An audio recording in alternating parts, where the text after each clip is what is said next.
Tendance Magazine, Espoir des King, artiste Limbia Kador. Merci Namkolosi, Alain Dele. Alain Dele, The King is back. Yo bon Espoir des King. Faut s'abonner. Le Devoir nous appelle, mesdames et messieurs, de partout où vous nous suivez. Vous avez choisi Nouvelle Tendance Télévision comme chaîne d'attache. Nous vous disons un grand merci. Bonjour, bonsoir, c'est là, dépend de l'ère à laquelle vous nous suivez. Binogno Soto pour la Nouvelle Tendance Télévision. Encore une fois de plus, merci beaucoup. Merci à Hervé Chino Noir qui est de retour. Merci également à Jordan Panzou qui nous assiste. Infiniment merci à Bandekotou, à partenaire et à émission Oyo.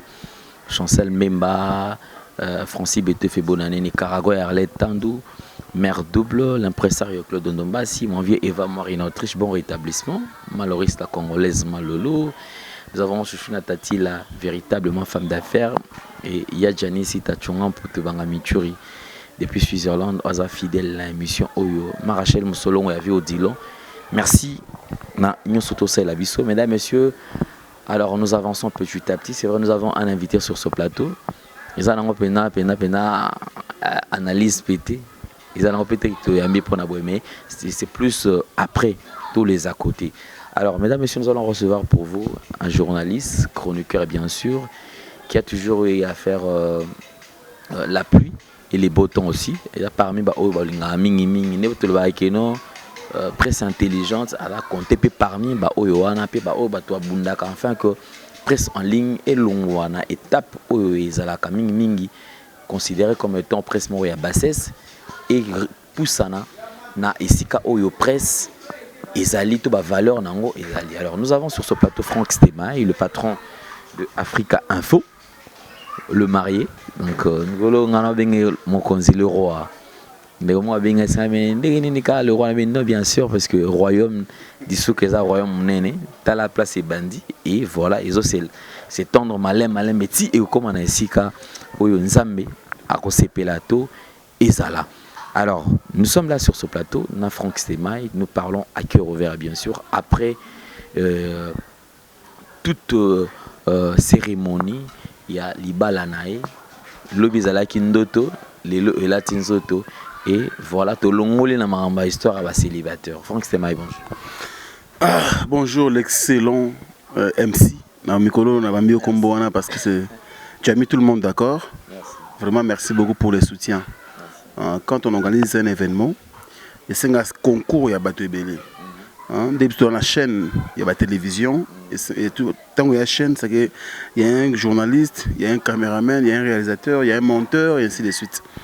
Nous avons un événement, apport vraiment, et il fallait aller pour ceux qui donc merci beaucoup pour l'occasion de après plusieurs mois de stress et aujourd'hui grâce à y a soutien à Bandego Nyonso Baningarabiso de loin ou de près Bazarana Biso toujours attaché vraiment la personne en beauté belle quoi Alain Dele. Franck Stema, comment tu te sens maintenant puisque c'est vrai après le mariage tu as eu plusieurs mois de préparation enfin Maramutu Eleki Nango. Tout d'abord félicitations par rapport au déroulement. Merci. Ça a commencé par coutumier, civil, Tioyana religieux, Tinasal, sincèrement bravo. Merci. Tout le monde était d'accord par rapport à l'organisation Maramutu. Vous avez tellement super, bien habillé, Maramutu Zalaki bien. Mais enfin, moral Nayo, c'est sentir des initiatives. Non, maintenant, la faculté Nyon se zone en place. Parce qu'il faut dire vrai, hein, c'est toi veille. Au PC, invitation, oui. Mais si il y a un bango, c'est la base à l'aise. Ça demande beaucoup de choses. Alain Dele, yomo yebi, osa événementiel. Donc qu'est-ce que ça demande? Ça demande beaucoup d'efforts, des efforts, s'il faut dire, on a pluriel. Donc maintenant, là, en tout cas, je me sens dégagé. Normalement, on dirait c'est comme un robot. Pélissier moto à se dissoudre et après donc c'est quoi vraiment je me sens mieux parce que au moins le pari est gagné hein. Bien qu'ils aient œuvre humaine ils ont toujours parfaite mais au moins bandeko bayaki vraiment besoin qui était en CP la pour nangai c'est une bonne chose et puis na honorer madame Nanga on est là on est li Tisuka aujourd'hui, de réussir, c'est pas facile parce qu'il faut mettre d'abord Dieu devant. Oh, il faut Nzambe. Pour ceux qui Nzambe étaient, aux la distraction, je te jure, il y a facilité. Franck Semaï, je pense que en parlant de cet événement, il y a eu beaucoup de critiques tout autour de ça. Lorsque il y a annoncé qu'il y a Ozobala, est-ce qu'il y a Kokoka, est-ce qu'il y a eu plusieurs questions, mais en fin de compte, il faut convaincre Batou. Batou va se mettre d'accord. Et il y a combien de temps de préparation pour ça, organiser événement de taille? Parce que nous étions sur place, nous avons vécu l'événement et je pense que tout le monde était d'accord. Alors ça prouve à suffisance que pour nous organiser l'événement, ils ont que là le lamu qui est là au saliango. Ce n'était pas la va-vite. Apparemment c'est comme si vous avez une énergie, vous avez temps pour préparer yango. Alors yeb sabi sonano. Événement ils ont combien de temps il y a préparation pour ça les locaux à mener. Je pris la décision de me marier. Je qui madame nanga keno bon tout ça mariage. C'était le 10 juin. Okay. Donc tout ban le 24 août, donc 2 mois pratiquement. 2 mois. Arrête, Franck, quand même. Préparation, il y a comme 2 mois. 2 mois. Et ouais, j'ai vraiment une femme vertueuse, une femme au vrai sens du mot, parce que grâce à l'IEP, moi je suis mis balit. Au cours de la 50 $, on a dit qu'on a 100 pour la salle à boy. On a dit qu'on a 500 pour la salle à boy. Eh bien non, puis on a 30, il y a 20. Na osomba bilo mike pona coutumier. Osomba letini. No basaka mungu ga cherté. Machete basanga na papa on ga cherté ba H ba bilo belé. Donc voilà un peu et ils ont encore organisation donc il était là auprès de moi tout le temps. Azo edenga iti muke to atteindre l'objectif na biso mais la décision est très date historique. Jouna yebisaka yeke non. Cause la rose les a passé. Le quoi tu as moi baya Willy Mouché na biso. Le quoi tu as président Donis na biso lelo. Ngambani mami le cœur de Julie Kinti ma grande dame. Ba pareil un prince Ori Lael Ngambani. Coco Milt banani bango tu bana nyonso ya président. Le quoi tu as na bango na lelo. C'est le moment de profiter. Le quoi tu as merci ko la première dame de Lausanne. Ba ndeko tout ba chaki loboko na bango na Libeka pour que réussite cet événement oyo et salema et tout continue aux élatés. Moi je prends la décision aujourd'hui. Moi on dit matin na juin mais karaté ba mbo les obanda. Parce que juin déjà tu compter non ti tu tira 2 mois 3 mois 4 mois ba ça va une année pour préparer mariage. Ils sont avec tout ça on quand habite tout que le ba date na ba salle de fête. Surtout que kuna ba salle de fête tuni nga il fait ça les maraka na été oyo en fait na ilanga na biso oyo. Donc tout comme septembre était pour septembre mbo les bandi. Donc voilà, na ba qui bon, il faut qu'on a août. Mais c'est impossible parce que tant où ils ont mouki.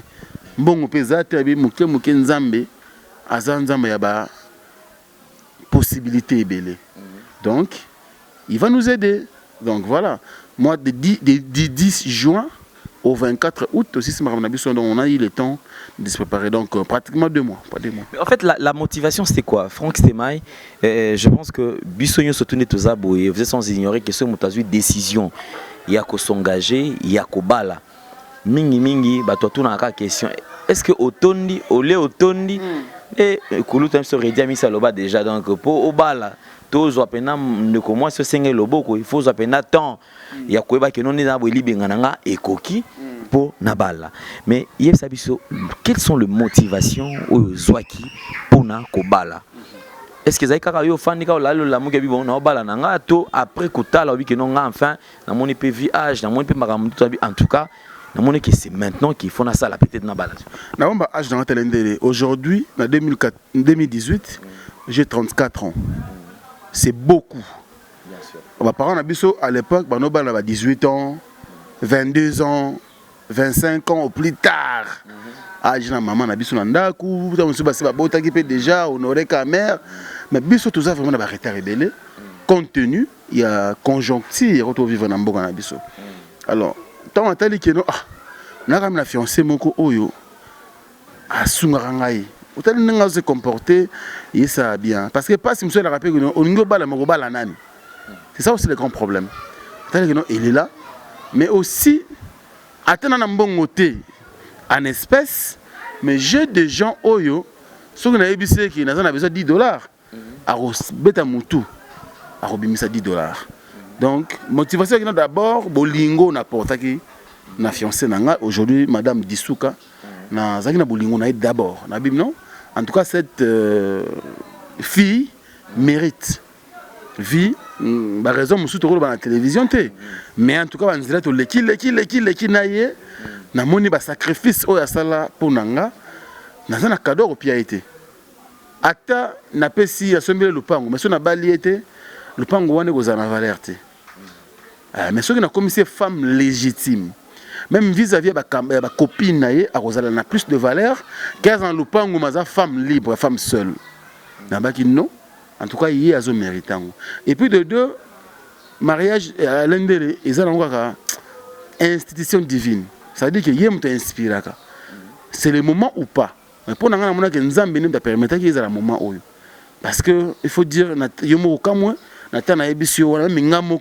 je ne pouvais pas imaginer que nous réussir l'événement.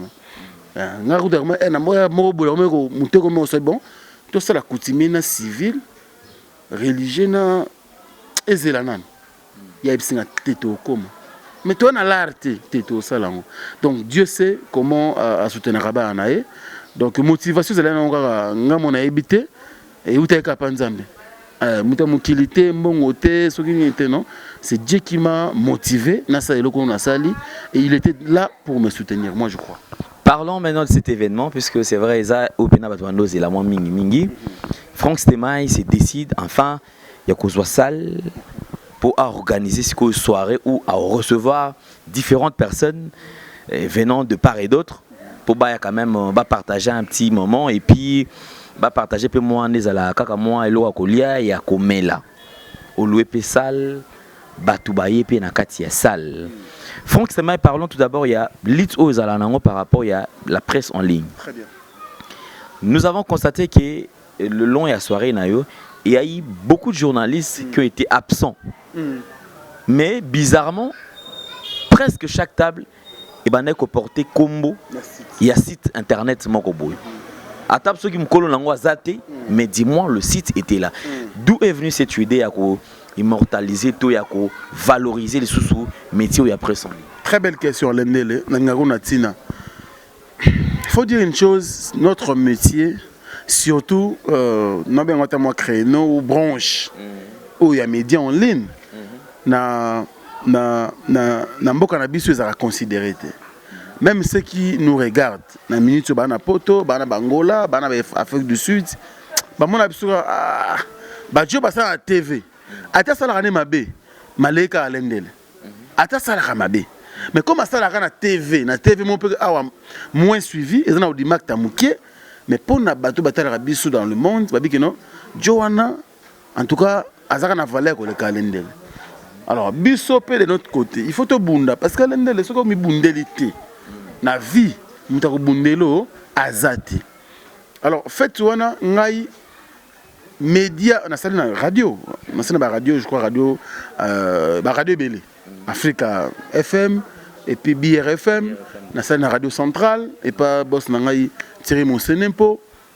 On a salé na télévision yo yebi na leki un peu partout. Mais médias ont valorisé les médias en ligne. Alors il faut rendre un ascenseur. Comment rendre un ascenseur? Il faut que tout ça, Lendele, Jazz Kavulu, Vincent Chilouizi, Yves Ipan, Matika Songo, président Regan Ouassissoa, tout le monde qui est mis à bisoté. Tout que nous sommes quand même, nous valons comme quelque chose. Voilà. Donc, il y a un moment de soirée dans le bac qui non. Aux priorités, les journalistes et Internet. Bon, le col là, c'est tout le monde parce que vous avez ébélé. Il faut au moins ça effort. La table est portée comme il y a site Internet. Voilà pourquoi. Parce que mes confrères, mes poto, na kinte tel que masanangai na kelika tenda mampata. Ana poto. C'est pas que nous avons décidé en juin. Il peut jouer na kin na août pour na bala non. Il faut au moins attendre préparer comme à Koyate na Congo puissance na Tchango wana. tant Congo puissance c'est Kelly qui était dans la salle pour nga mona Kelly na comme Congo puissance il y a une table bah vendre tu vends web table comme dans Congo puissance donc vendre pas Kelly Katenda. Voilà bon c'est ça l'idée l'inspiration et moi je crois que bande rebelle c'est pas une initiative ou on a même non journaliste tant sorry tant baillé moi je pense que et ça là qui bango bien donc voilà de façon mon croire faire participer tout le monde à l'événement. Voilà. T'as pas, juste après le mariage, de réaction, il y a Bakolo, citoyen qui après le mariage, bien sûr, parce que Bazaki est invité quand même, mais c'était une surprise même pour te belé. À une invitation, mais à eux qui Kazaki dans la salle, c'est-à-dire Azaki représenté. Est-ce qu'il y a eu peut-être retour par rapport à un auto et Zakinde? Ouais, bah plaisir, hein, tel que ma soeur Bibi Kapinga, ma mission TV. Ah, en tout cas, félicitations, mon frère. Bien qu'il y ait une invitation, mais je suis heureuse pour ma mission TV. Isala Kiwana. Tu vois, donc moi je pense que ça. Écoute, je ne sais pas Jazz Kavoulou. Non, nous avons un gossip d'IRC News. Mais Jazz, j'ai invité. C'est que yo zusu musalo tiki ko animé o comme ko lukele sur table gossip d'IRC News. Tant amonia ngo abi papa ngo mona biki hein. Donc moi je crois que ils a essengo. Ils essengo mutula mutupe net amona ivipan tant ba si ça Congo promo na ye acha on a ça kena. Mais azupe il y a des choses dans la vie qu'on ne peut pas négliger mesdames et messieurs. C'est l'expression et l'impression. Vous savez à chaque fois que tu peux apparaître devant les gens, ce sont les premières impressions qui restent. Quelle est l'impression que les gens gardent? Boutique d'habillement, exemple à suivre. Poto na poto, chez Odilo Mapouya. C'est vrai que l'habit ne fait pas le moine, mais on reconnaît les moines par leur accoutrement. Nous sommes petit bouillés. Nous avons awa na opala 24. L'accroissement de la direction Cambiana venu au parlement. Exemple à suivre. Exemple boutique. Collection à collection, nouvelle collection. Pour vous qui aimez la classe, mesdames, messieurs, voici la solution. Odilon Mapouya, exemple à suivre. Exemple boutique. Odilon Mapouya. Alain Nele, rien à dire. Odilon Mapouya. Odilon Mapouya. Afrique elenginaye akenango, c'est ça. Donc ngaba ngai mutu na mutazo eloko na yake nango. So tu as ta place ah mariage à Franck Stemai. Ça fait du bien. Et puis, moi, je crois que tout le monde de ça, la Ralendele, ça nous valorise. Hein? Ça nous valorise, c'est ça. Donc, ça a vraiment bien ceux qui donc rien d'autre que de rendre ascenseur à ces grands métiers qui nous fait du bien. Oh, les autres va véhiculer grâce à yango. Les autres va le péter. Oh, grâce à yango, na ebi musala musote na vie. Kosimba micro. Alors, yomoko alende loza wana yebike ubunda na teva Kinshasa awa usali ufalo sala mais soki le chancel mbemba aroma pire yo no to buka na te internet to buka na te parce que international un jour abeta na Porto asa muninga ba joueur rebelete siko yo master nae ah tout ça sérieux ça c'est vrai. D'ailleurs nous avons remarqué la présence de quelques journalistes de la presse en ligne au Wazaki sur place. Et question d'ailleurs où tu es qui va te une question. Mais tout le monde jazz Azaki Nangola. Mais tout le monde tout le monde est direct à Zana Katia Sal. C'est-à-dire que Jazz Kavoul félicitations parce qu'il a arrêté quand même son séjour en Angola pour Azonga. Il peut falloir qu'il rendre à sincère puisqu'il était invité, c'est tout à fait normal. Il peut reconnaître la valeur, la considération. Izaki Verrier. Tout le monde est presse en ligne, sensibilisé, mobilisé. Comment tu t'es senti lors il y a entré na yo na Katia Sal, comment na ba collègue na yo ne bazala ki on a donc ba direct ba ni ba vidéo ba tout ba snapper ba donc ça dit que engouement les aki na entrée ils ont permettre écouter que tout carrément au accélérer moi makasi comme obligé faut tambola kaka malem la part dirty pour okuta na Katia Sal et ça là que on a ndeni comment na bango to wana koya mbao na maman Alain Dele il faut ça encore plaisir. J'étais l'homme le plus heureux de la soirée. Parce que tu sais, si on peut se monter une invitation, et ceux qui vont être, il faut à Soukola. Il faut d'abord disposer de temps. Il y a que Soukola, tu as un programme naïe. Et puis à Soukola, à la tacha, parfait naïe, à démarrer voiture naïe. Donc, tant que confrère, na consoeur nanga, ne bazaki ne sengo, comme ça que le Congo ya bango, j'étais l'homme le plus heureux de la soirée. Donc, tant on a non, sincèrement, il faut dire vrai, sans flatterie. J'étais vraiment heureux. J'étais vraiment heureux. Et puis, tout au long de la soirée, même coup de fil après, même les messengers, partout, en tout cas, félicitations, bini. Donc, c'est ma famille. Et c'était ça le souhait. Baya et Belé. Tous ces pays là ensemble, c'est leur affaire. Moko ya bango bali. Tout le monde moninga koufeli, toye ndeko koufeli to té. Na vie on a deux événements, l'événement heureux et l'événement malheureux. Tant malheureux, il faut tout le lana ba obaolela. Mais quand aussi un événement heureux, franchement nous devons aussi donner du temps. Mais j'étais vraiment l'homme le plus heureux. C'est vrai que Franck, on ne va pas te prendre beaucoup de temps parce que tu as vu que nous allons arrêter Mikolo parce que fallait aussi quand même peu moi tout le monde qui m'a bon c'est l'embao qui n'est boé salaboé aux appels moi temps il y a copé moi mouké en fin de compte tu vois comment on il y a eu plusieurs cadeaux bah tu vas payer ça kio mais tout le monde peut pas te belé ah mais Franck c'est moi il est là à honorer à salibiso pena et singo kokene pena na vraiment normal puis kokene ngoti na suka aujourd'hui. S'il faudra peut-être dédier ce mariage à cet événement où Etikali libela na vie na mobimba ou qui ko dédié yango na banani événement oyo. Non mais Alain Dele, il faut dire une chose hein. Ezana ba te belé ba botamati ba kufi. Bazwa des bana ba mbongo. Bazana ba mbongo, basala ba vie modèle na modèle. Ba musu peut-être musu ka kufa te mais a mo regretter ah na simba ba mbongo fana honorer mama bana nga. C'est une grâce venant de l'Éternel. C'est une grâce venant de l'Éternel parce que ils ont facilité à l'endélé. On n'a pas grand-chose, on n'a rien. D'ailleurs, on a minimisé, on a critiqué toujours. Bata pamba pamba, bateau ya mpiaka, bateau ya matolo, bateau ya boé. Mais quand on arrive à faire ça, il faut rendre grâce à l'Éternel. Parce que dans le baron tout le temps, moi je suis orphelin dès le bas âge. Donc, parcours nanga mobima le bien on ka epanzambe. Ezana mututa mukilo ko lobaka no abeta tout même si événement le kiwana. J'ai eu des gens qui m'ont soutenu. Certes. Ba to minene, ba yé même tu sais mutoro président Donis Ngambani Alain Dele Oyebi, vous en contact na tu sais comment il est chargé. Tu sais comment il se déplace même ba voyage kili. Même vendredi, une journée ouvrable, un jour de travail. Na pourquoi nango à disposer moi tant na yewana aya ko soutenir yo même pas l'argent pour nanga na mona ke nzambe anaki luka ngo réussir ba toura ba Willy Moucheni il y a des ba sœur musuba ki wona ba Yvette à outil Londres aye abi na ye événement o ko le katinga na kin bien que yana ba chanter na ye mais au moins à disposer temps aya ki une église na moi na pourquoi aye soirée je te jure c'est pas facile.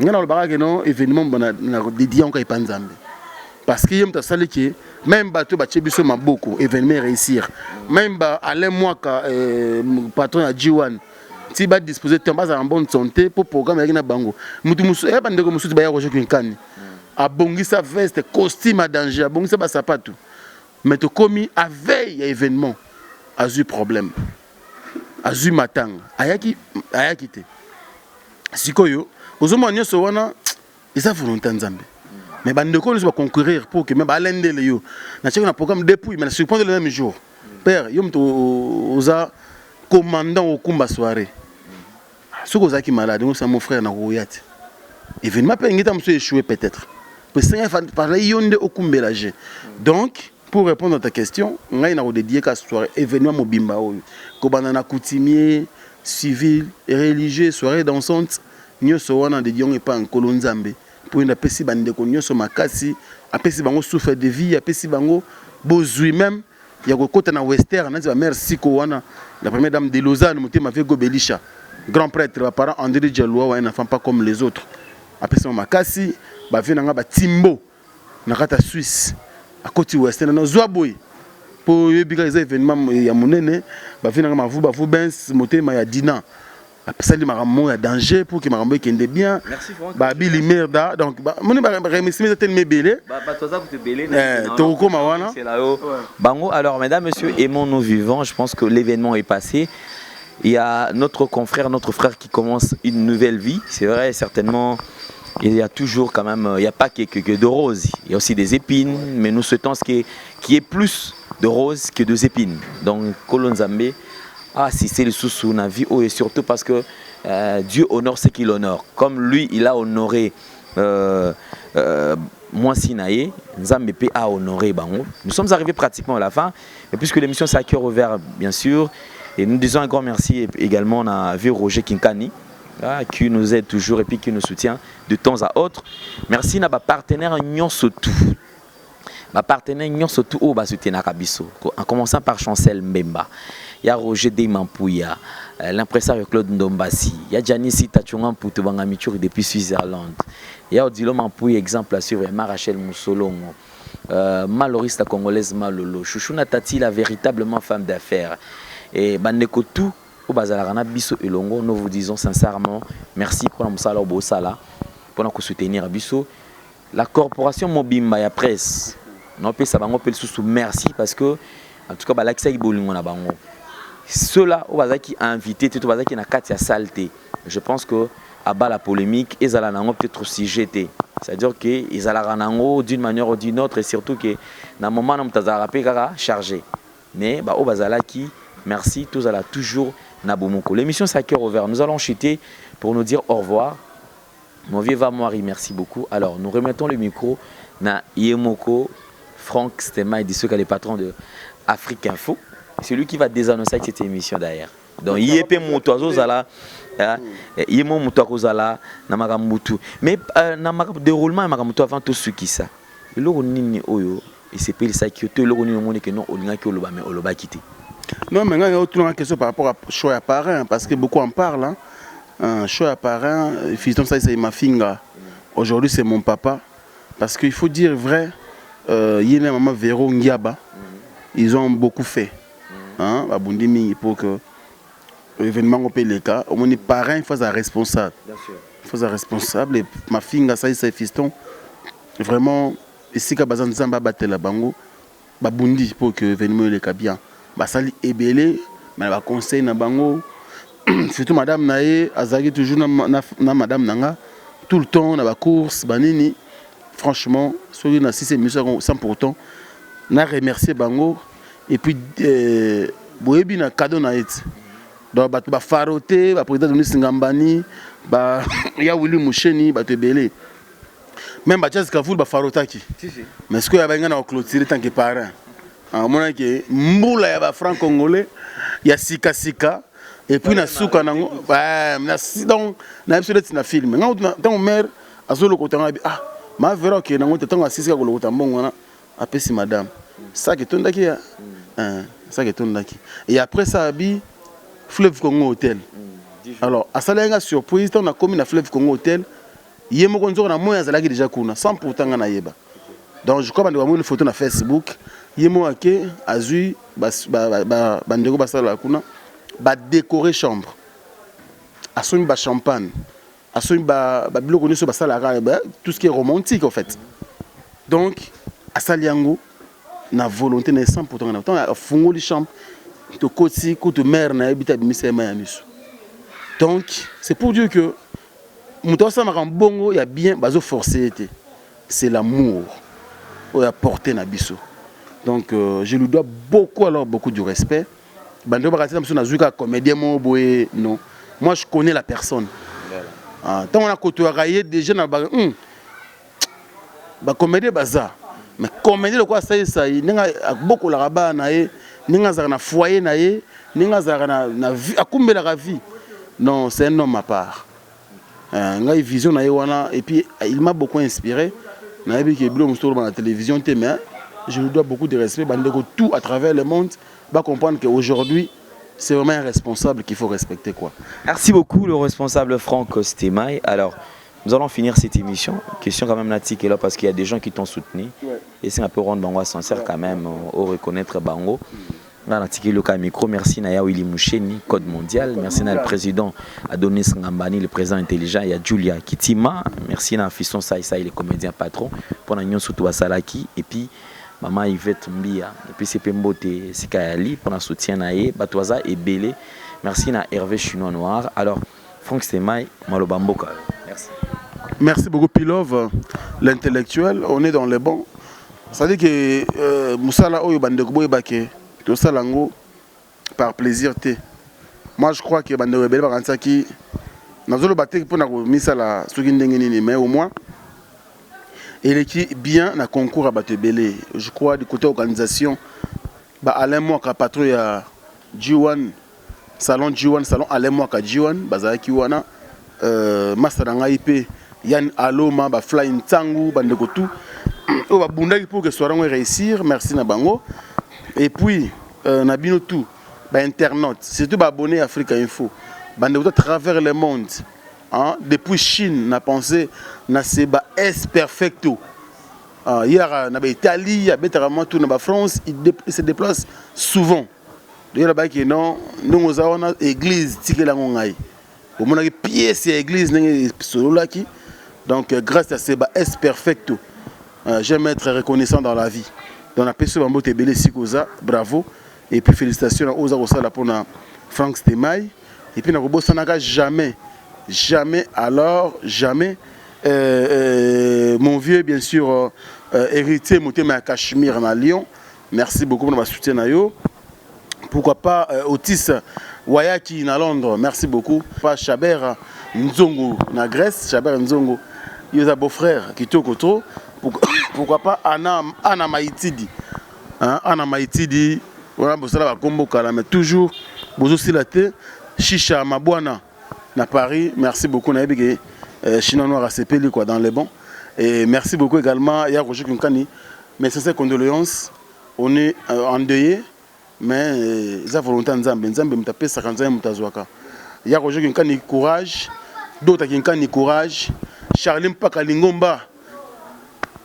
Courage mon frère, on est dans les bons aux Alawana. Tous les l'année n'habite toujours avec douleur. Pourquoi pas Patrick Binda. Chouchou Kinkani, merci beaucoup. Matou Kinkani, toute la famille Kinkani, hein, Patricia Tomatala, merci beaucoup. Listine Mapichi, et puis toute la famille Kinkani, vraiment, franchement, on est de cœur avec vous, merci beaucoup. Et Narobo Sanaka jamais, bien sûr, Bandeko Nyonso à travers le monde. Vous soutenez Franck Stemay. Hein? Non, je vous jure, Madame Nanga Zamona Potote, Azamona Kinshasa. Dans mon Facebook, un message, je dois éclairer lanterne avant de rebeller. Alors, à Kinshasa, tous en absonaye, à Wanamboka, de Bundika ensemble, pour que tout le monde Moussala, ou tout le monde que les Moussala va voyou karaté, et à Moussala va zobaté, mais au moins, les Moussala, autant que vous soutenir Bisso, c'est que vous avez beaucoup là-bas, vie à battre belé. Et mon vieux Willy Caps, qui est là, merci beaucoup. Mon vieux NL Choulou, on a-t-il au collé. Merci. Et puis je n'oublierai pas l'équipe qui a travaillé, bien sûr, pour la réussite. Je n'oublierai pas Maïle Sadiki, Papa Narenedi, Château Rendu Walinkolo, pourquoi pas aussi Killer Kilesi, merci beaucoup. Jazz Kavoulou, donc qui te retrouve. Et puis pourquoi pas mon vieux Cap, Willy Caps, qui est la Duvalier. Merci beaucoup pour le soutien. Ah, tout vraiment à travers vous êtes tellement ébélé, mais jamais. Merci beaucoup Nabino. Monsieur Zébélé, on a besoin de récupérer Malembe. Pour remercier, un mois. Au Boussali, je crois que c'est grâce à Nzambe et au Simba. Merci beaucoup à Alain Ndele, patron bien sûr, à Nouvelle Tendance, NTV et Chinois Noir. Merci beaucoup à toi également et à tout le monde aussi. Merci beaucoup et d'ici là, portez-vous bien. Tendance Magazine, Espoir de Kin, artiste Limbia Kador. Merci Namkolosi, Alain Ndele. Nouvelle Tendance TV. Alain Ndele, the King is back. Yobongona Espoir de Kin. Faut s'abonner